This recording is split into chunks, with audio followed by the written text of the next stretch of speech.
Good morning student. संस्कार भारती के online classes में आपका स्वागत है। तो देखो बाह्य शक्तियों के बारे में अपन पढ़ रहे थे, जिसमें अपनी बाह्य शक्तियों में पवन से बनने वाली स्थलाकृतियां हो गई, नदी से बनने वाली स्थलाकृतियां हो गई, और आपका कौन सी हुई है, उसी के साथ साथ आपकी नदी, आपकी पवन, और आज है अपना भूमिगत जल।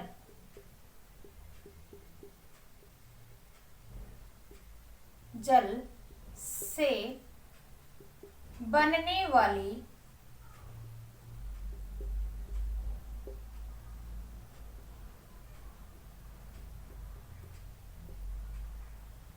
आज अपना ये टॉपिक है, और हिमानी के द्वारा बनने वाली स्थलाकृतियां हो गई। हिमानी के द्वारा, पवन के द्वारा, नदी के द्वारा ये स्थलाकृतियां अपनी हो चुकी हैं, जो धरातल के ऊपर, पृथ्वी के ऊपर आपकी बाह्य शक्तियों के रूप में कार्य करती हैं। कि जो भी आपकी स्थल रूप अपन को दिखाई देते हैं, या तो उसके अंदर क्या होता है, बढ़ोतरी होती है, या उसके अंदर घटती रहती है। तो इस तरीके से क्या है, स्थलाकृतियों का ये निर्माण करती हैं। आज अपनी है भूमिगत जल से बनने वाली स्थलाकृति, या कह सकते हैं भूमि जल का कार्य। भूमिगत जल का कार्य, भूमिगत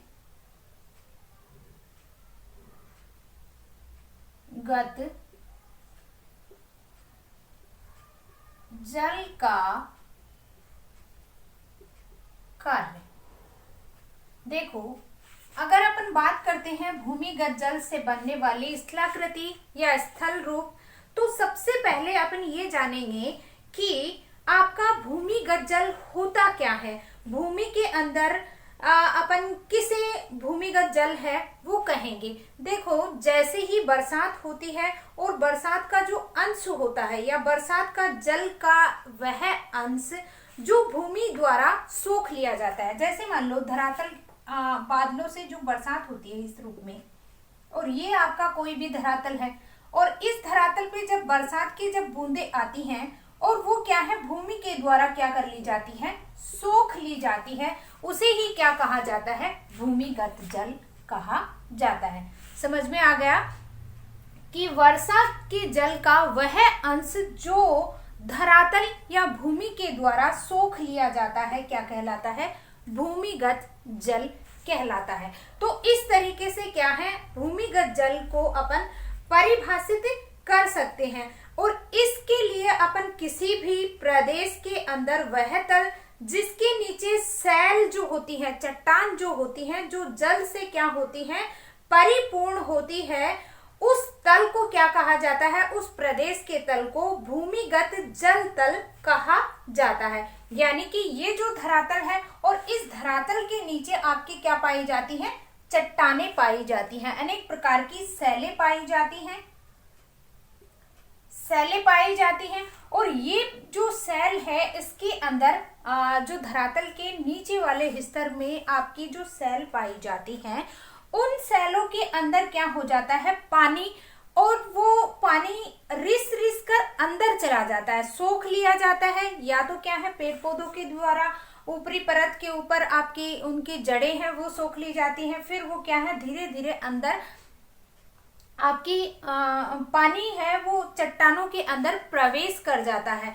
तो जो भूमिगत जल का जो तल है, भूमिगत जल का जो तल है, उसे अपन कहेंगे कि ऐसा प्रदेश जिसके अंदर नीचे सैल जो होती हैं, सैल जल से क्या है, आपकी भरी हुई होती हैं। जैसे मान लो ये आपकी सैल है, और यहाँ पे आपका क्या है, जल भरा हुआ है। ठीक है, तो जल भरा हुआ होता है या जल होता है, उस प्रदेश को क्या कहा जाता है, भूमिगत जल तल कहा जाता है। तो इस तल को क्या कहेंगे, भूमिगत जल तल। ठीक है, इतनी चीज समझ में आ गई। इसको तो अपन क्या कहेंगे, भूमिगत जल तल कहेंगे, और ये वाला जो क्षेत्र है वो क्या कहलाएगा, भूमिगत जल कहलाएगा, भूमिगत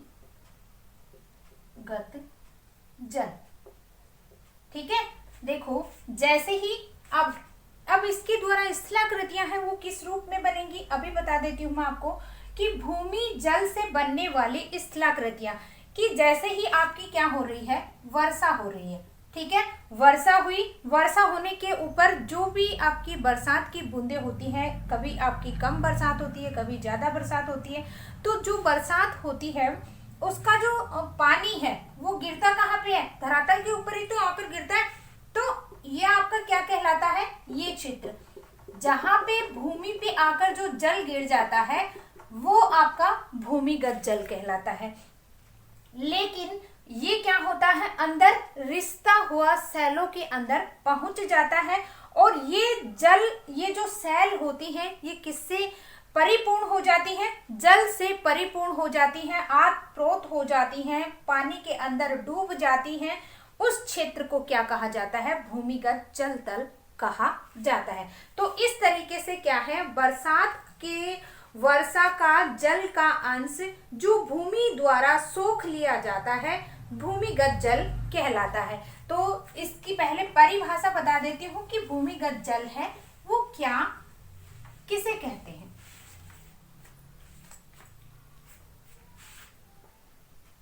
वर्षा जल का वह अंश जो भूमि द्वारा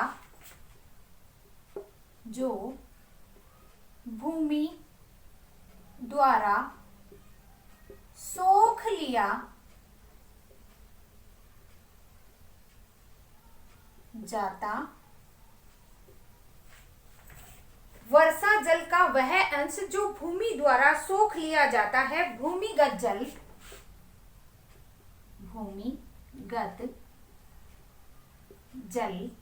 कहलाता है।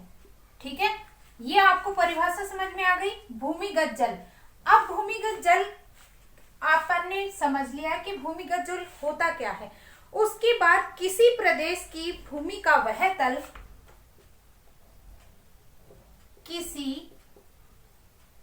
प्रदेश का वह तल जो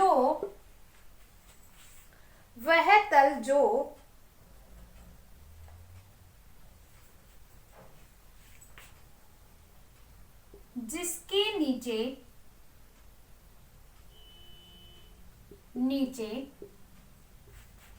सैल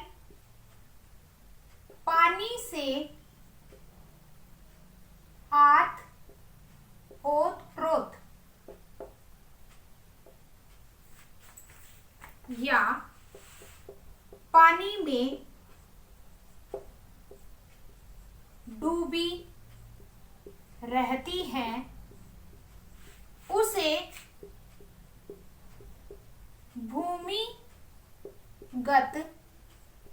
जल तल कहा जाता है। ठीक है, उसे क्या कहा जाता है, भूमिगत जल तल कहा जाता है। तो ये आप क्या है, इसका पहले स्क्रीनशॉट ले लीजिए।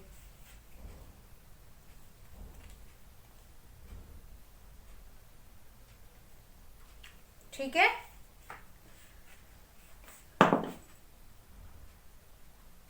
भूमिगत जल तल कहा जाता है। और इसके बाद अगर अपन चर्चा करते हैं भूमिगत जल तल की, यदि धरातल के ऊपरी भाग से नीचे की ओर जाएं तो संतृप्तता की आधार पे संतृप्तता की दृष्टि से क्या है, आपको 3 भाग मिलेंगे। किससे, धरातल के ऊपरी भाग। जैसे मान लो ये आपका कोई भी धरातलीय भाग है और इस धरातल से अपन नीचे की ओर जाते हैं तो संतृप्तता के आधार पे 3 हिस्से हैं वो बने हुए हैं। किसके, धरातल के। ठीक है, 3 हिस्से बने हुए हैं किसके आधार पे, संतृप्तता के आधार पे। संतृप्तता के आधार पे धरातल के ऊपरी भाग से नीचे की ओर जाने पर संतृप्तता के आधार पे 3 भाग बताए हैं। तो तीनों भाग हैं उनकी चर्चा कर लेते हैं।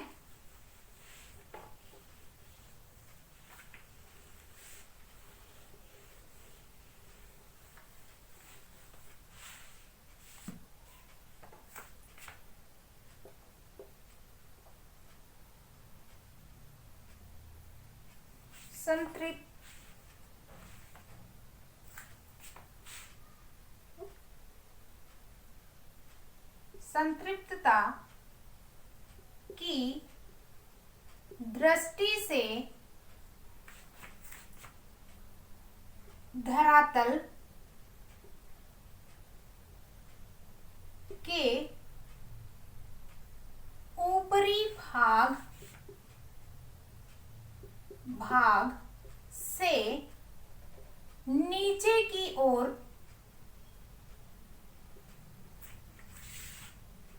और जाने पर 3 भागों में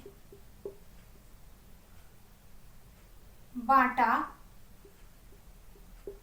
गया है। किसको? धरातल के ऊपरी भाग को। किसके आधार पे? संतृप्तता के आधार पे। अब सबसे पहले है आपका असंतृप्तता।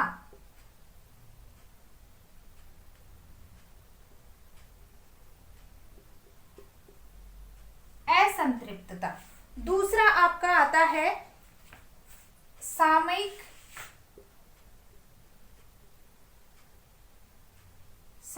संतृप्तता।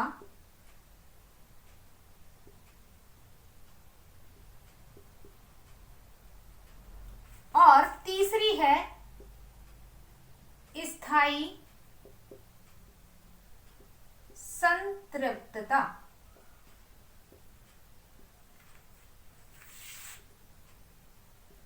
क्षेत्र।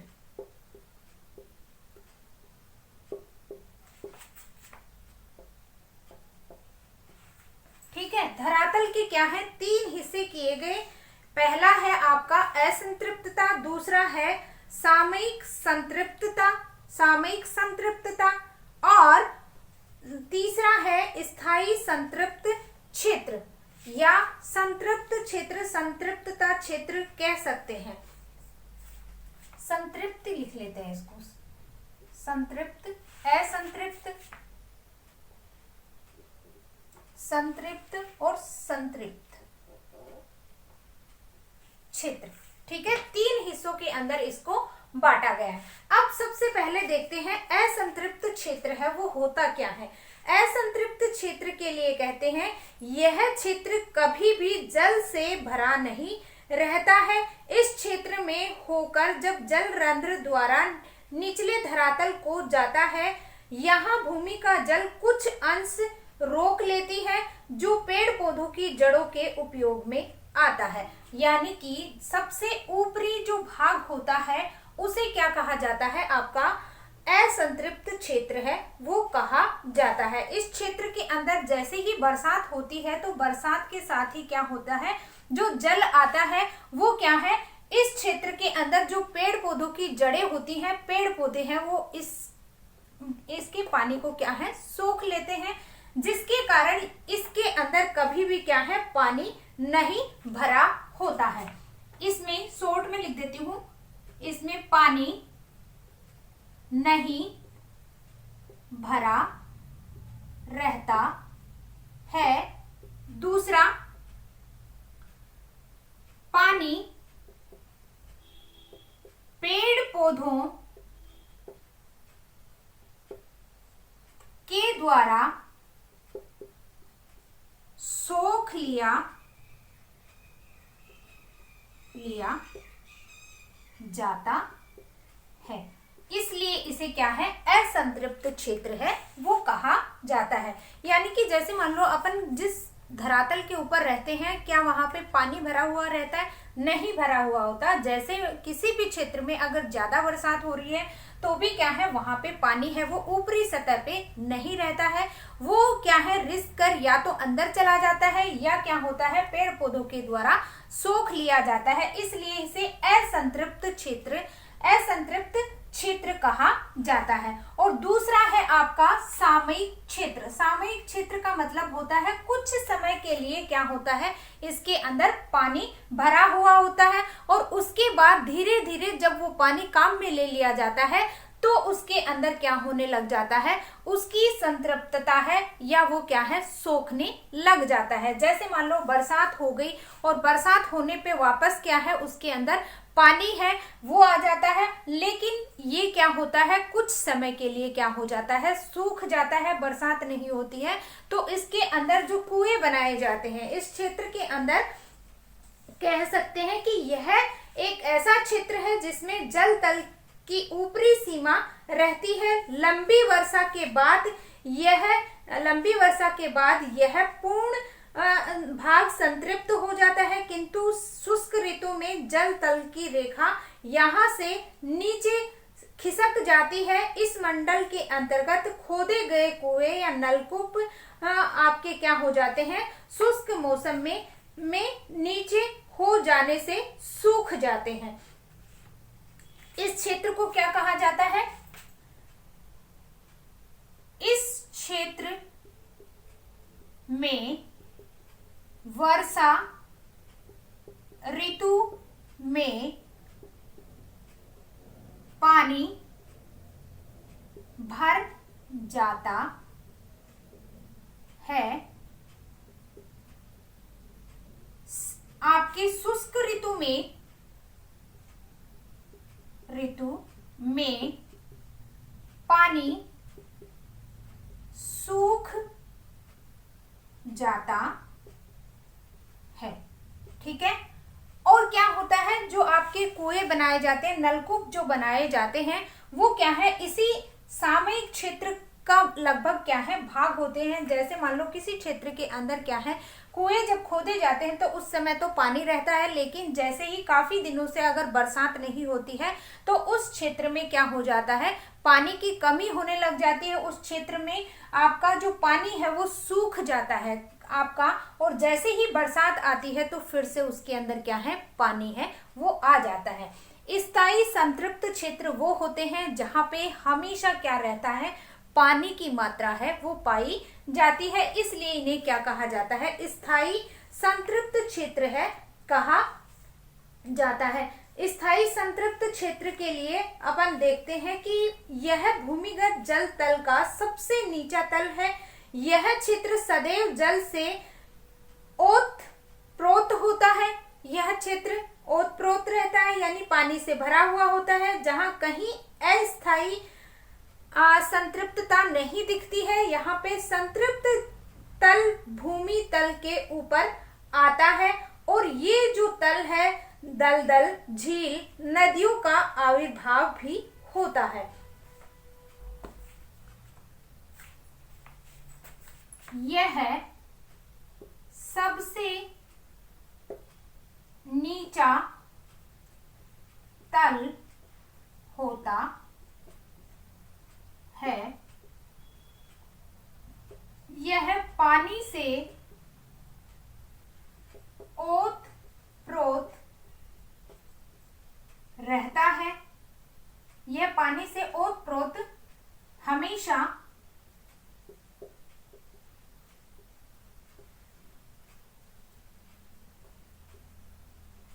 इसमें दलदल,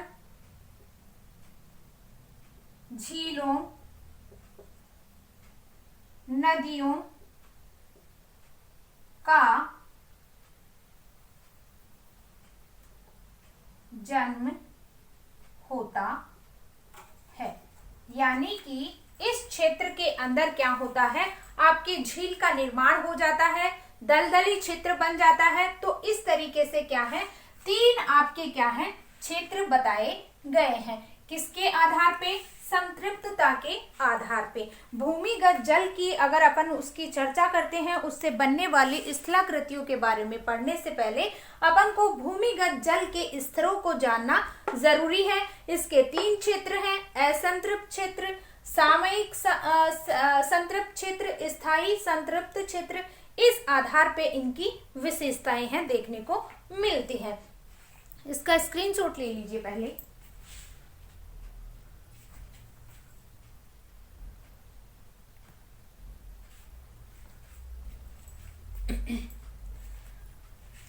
उसके बाद बात करते हैं अपन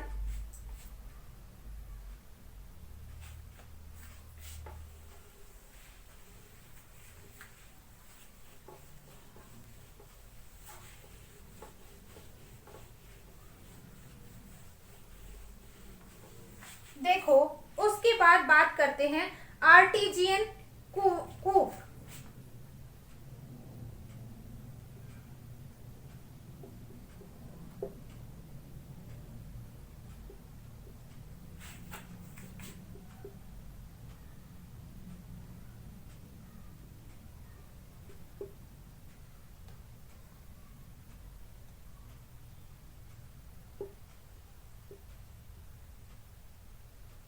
पाताल तोड़ कुएं। देखो आर्टिजियन कूप या पाताल तोड़ कुएं क्या होते हैं? ऐसे प्राकृतिक जल स्रोत जो धरातल से स्वयं ऊपर प्रकट हो जाते हैं। सतह पर जल निकलता रहता है, परंतु जल स्तर तथा आर्टिजियन कूप के अंदर अंतर है वो देखने को मिलता है। देखो इसके लिए अगर अपन नॉर्मल भाषा के अंदर मैं आप लोगों को समझाऊं तो पाताल तोड़ कुएं हैं वो क्या होते हैं, आर्टिजियन कूप क्या होते हैं। इनके अंदर क्या होता है कि इनको क्या है, प्राकृतिक जल स्रोत भी कहा जाता है कि मतलब नेचुरल इसके अंदर क्या है, पानी है वो स्वतः क्या हो जाता है, ऊपर धरातल के ऊपर प्रकट हो जाता है। और दूसरे तरह के क्या होते हैं, आपके मनुष्य को क्या है, धरातलीय सतह पर क्या है, पहले कुएं खोदने पड़ते हैं। एक तो क्या है आपका स्वतः जल का क्या हो जाता है, निर्माण हो जाता है। एक क्या है मानव के द्वारा क्या किए जाते हैं, कुएं हैं वो खोदे जाते हैं। तो इस तरीके से क्या है आपके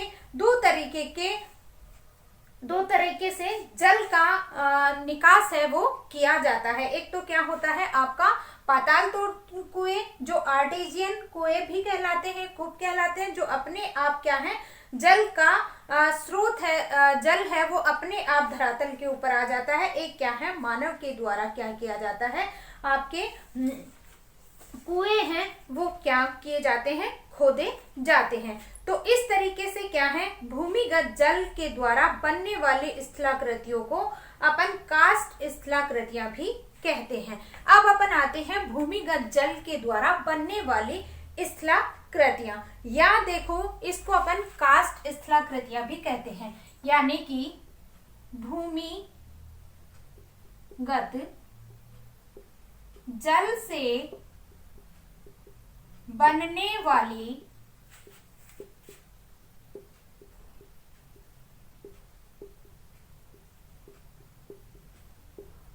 स्थलाकृतियों को कास्ट स्थलाकृतियां भी कहा जाता है। किसे कहा जाता है?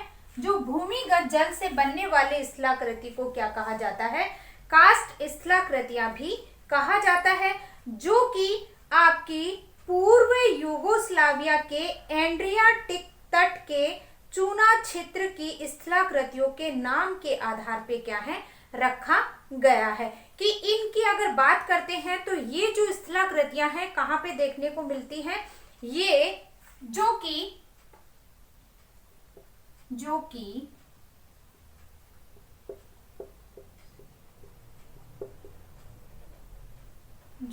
पूर्व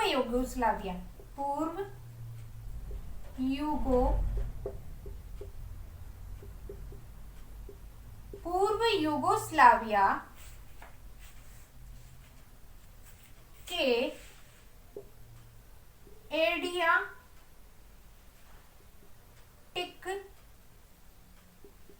तट, पूर्व यूगोस्लाविया के एडियाटिक तट के चूना क्षेत्र के चूना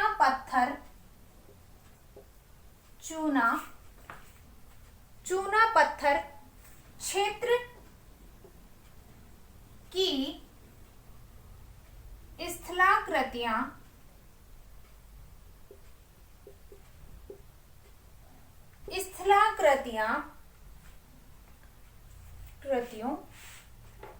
के नाम के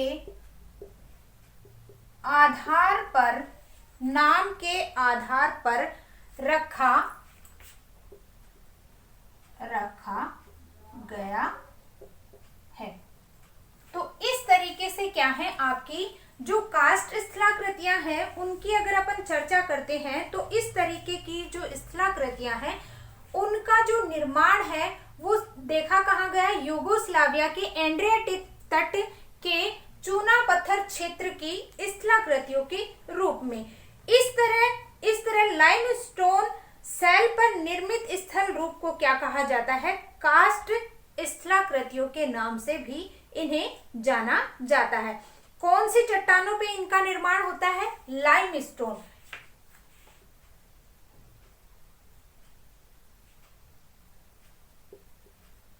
लाइमस्टोन सैलो के ऊपर या चूना पत्थर की जो चट्टाने हैं उनके ऊपर इनका क्या है, निर्माण होता है। यूगोस्लाविया जो क्षेत्र है यहाँ पे क्या है, आपकी ये चूना पत्थर की जो चट्टान है वो अधिक रूप में देखने को मिलती है। और इन लाइमस्टोन वाले कास्ट प्रदेश के ऊपरी सतह पर जल में घोल द्वारा तथा नीचे भाग में भूमिगत जल से अपने अपरदनात्मक तथा निक्षेपणात्मक कार्य द्वारा विभिन्न प्रकार की क्या है, स्थलाकृतियों को जन्म देती है। और ये क्या है, आपके काफी दूर के अंदर ये स्थलाकृतियां हैं वो फैली हुई होती हैं। क्यों फैली हुई होती है, इस क्षेत्र की अगर बात करते हैं तो यहाँ पे क्या होता है, धरातल के ऊपर जल और आपके क्या है, कार्बन डाइऑक्साइड गैस, जब ये दोनों क्या है रासायनिक क्रिया के द्वारा जब ये मिलते हैं तो चूना पत्थर की जो चट्टानों के अंदर जो खनिज होते हैं वो क्या है, घुलकर अलग हो जाते हैं। और अलग होने के बाद में जो चट्टानों के अंदर क्या बन जाते हैं, छिद्र बन जाते हैं। और उन छिद्रों के अंदर जब ये पानी चला जाता है तो अनेक प्रकार की स्थलाकृतियों का जन्म होता है। तो इस तरीके से क्या है, आपकी भूमिगत जल के द्वारा क्या बनती है, स्थलाकृतियों का निर्माण है वो होता चला जाता है। इसका स्क्रीनशॉट ले लीजिए पहले।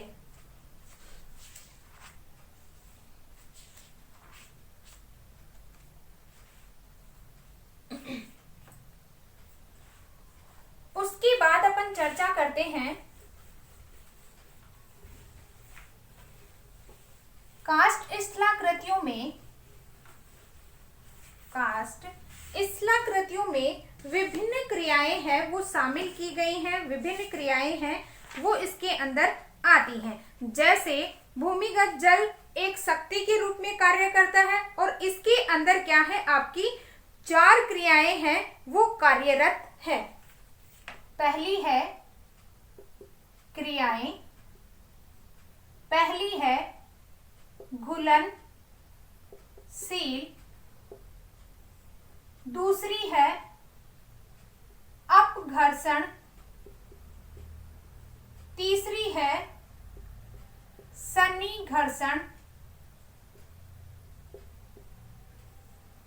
सन्निघर्षण और चौथी है जल गति क्रिया।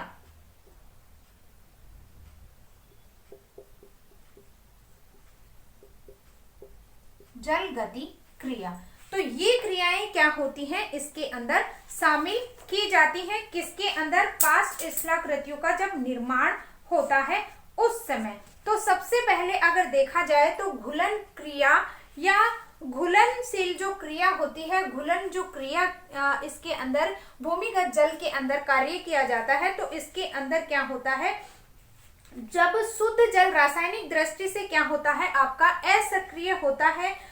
जब यह जल क्या है, कार्बन डाइऑक्साइड गैस के संपर्क में आता है तो यह सक्रिय घोलक कारक हो जाता है। घुलन क्रिया सबसे पहले धरातल के ऊपरी भाग में प्रारंभ होती है और घोलक जल घुलनशील खनिजों को चट्टानों से क्या कर देता है, अलग कर देता है, जिस कारण ऊपरी सतह पे छोटे छोटे छिद्र बन जाते हैं। इन छिद्रों से होकर घोलक जल धरातल के नीचे पहुंच जाता है। चट्टानों में घुलनशील पदार्थ को अलग कर देता है। इस कारण चट्टानें क्या हो जाती हैं, ढीली पड़ जाती हैं, वियोजित हो जाती हैं और घोलीकरण की क्रिया के द्वारा क्या होने लग जाता है, आपका अपर्दन है वो होने लग जाता है। देखो साधारण रूप में मैं आपको ये समझाती हूँ कि जैसे ही धरातल के ऊपर जब पानी आता है और धरातल के ऊपर क्या पाया जाता है, आपकी ऑक्सीजन और कार्बन डाइऑक्साइड गैस दोनों ही क्या है, मिलती हैं।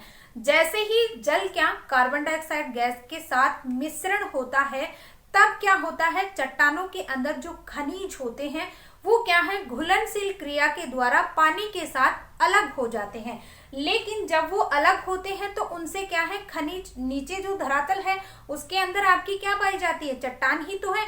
और उन चट्टानों के ऊपर जब पानी गिरता है और कार्बन डाइऑक्साइड गैस जब दोनों क्रिया करती हैं, तब उसके अंदर खनिजों, सेलों के अंदर जो खनिज होते हैं वो क्या है, कई खनिज ऐसे होते हैं जो पानी के साथ घुल जाते हैं, घुलनशील हो जाते हैं, जिससे क्या हो जाता है, वो पानी के साथ अलग हो जाती हैं। और जहां से अलग हुई हैं वहां चट्टानों के अंदर क्या कर देती हैं, छिद्र कर देती हैं। और छिद्र ना करके, अगर छिद्र भी नहीं होता है तो वो क्या है, चट्टानों का जो संगठन है उसको हिला देती हैं, वो ढीला हो जाता है, जिसके कारण क्या होने लग जाता है, भूमिगत जल के द्वारा स्थलाकृतियों का निर्माण होना शुरू हो जाता है। तो ये आपकी क्या है, पहली क्रिया है आपकी, कौन सी, घुलनशील क्रिया। दूसरा है अपघर्षण। अपघर्षण और सन्निघर्षण मैंने आप लोगों को समझा ही दिया था कि पवन है, नदी है या आपका भूमिगत जल है, घर्षण सन्निघर्षण के द्वारा क्या है, चट्टानों का क्या होने लग जाता है,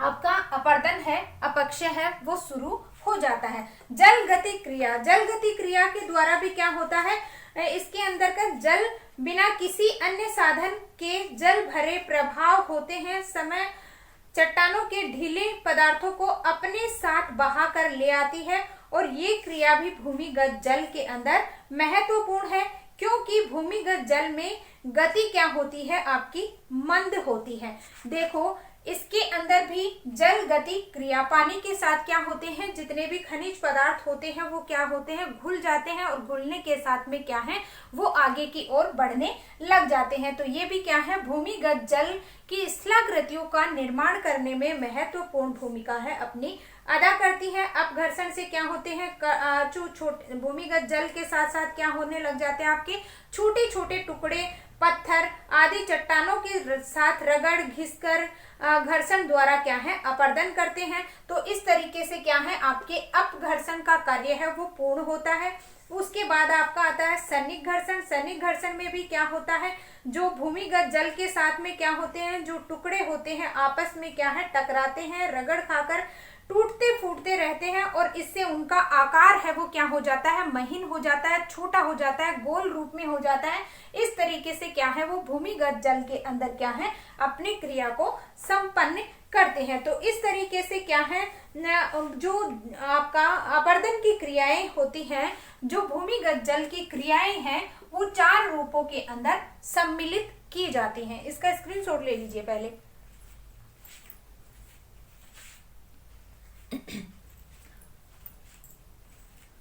उसके बाद आपका आता है अपरदनात्मक।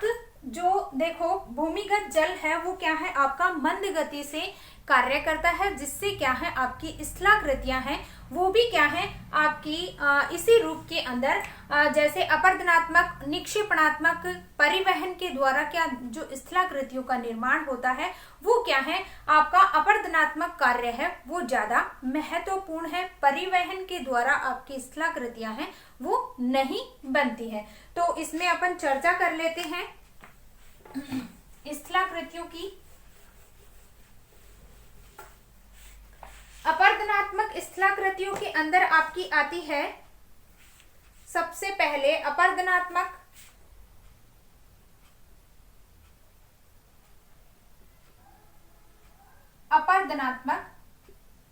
स्थलाकृतियां, ठीक है, अपरदनात्मक स्थलाकृतियां। इसके अंदर पहली है लैपिज,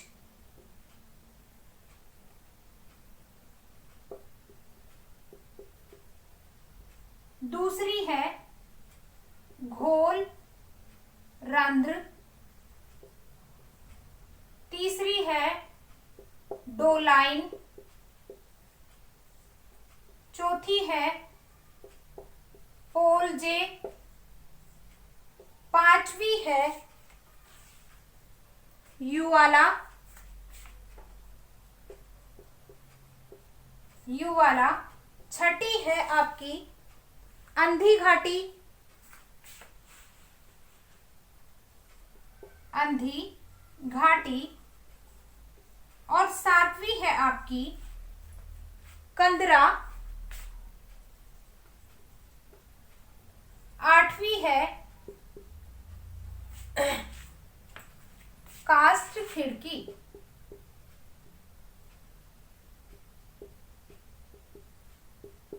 इस प्रकार से अपरदनात्मक स्थलाकृतियों का आपका निर्माण होता है। इसका स्क्रीनशॉट ले लीजिए जी, बाकी कल चर्चा करेंगे। धन्यवाद।